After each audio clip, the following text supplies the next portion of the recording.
Now, in terms of cinematography, do you have a favorite cinematographer? Like, who do you look up to most? You know what? My favorite cinematographer, I would say, is Roger Deakins. I love his work. He's a very minimalist guy.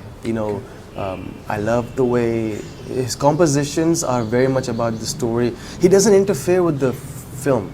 His cinematography never interferes with the movie.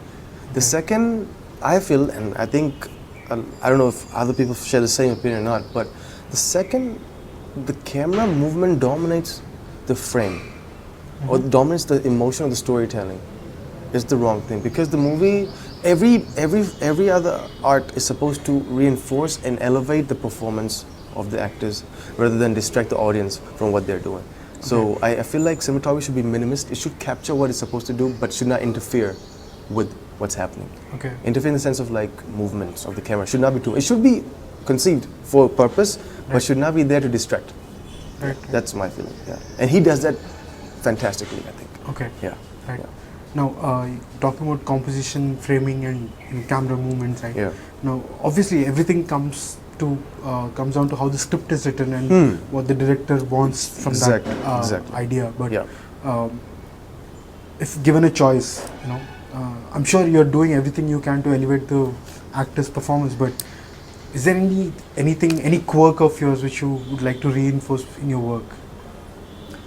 If you are given a choice. If I was given a choice, I would love to do. Let's see. I enjoy. I'm a director cinematographer, so I want to capture what he wants. Yeah. That's my job. But I also want to make sure that I'm old school style. I like to set up a frame and see the actors perform. So we don't do that much these days. It's all about cuts. Yeah. I mean, a movie like Kshanam needs it. It dictates that. Right. It's it needs it. But I would love to see a performance-driven scene where I could slowly just push the camera without doing set up here, go here, go here. I don't want to shoot like a music video. I want to be able to just do a nice slow push on some things. Like things like that we don't do much anymore, I feel like, But what's the biggest challenge in that? Is there a challenge in doing that old school style of?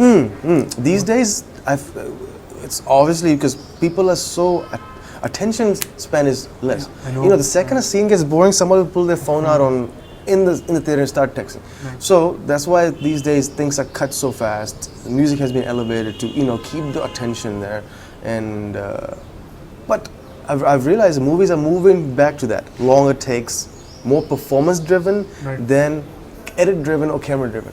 Okay. Yeah. So like a movie like Spotlight, if you look at that Oscar movie, I watched it about a week ago. And it's heavy on the dialogues. The movie doesn't have anything in the sense of it's not an action movie, but it's heavy on dialogues. But the way it's captured, it's phenomenal actually. You never for a second feel like you get bored or anything. Right. I'm working on Suman's project. It's a remake of Vicky Donor. It's a comedy. So it's a fun one actually. Yeah. So big genre shift again. Yeah, exactly.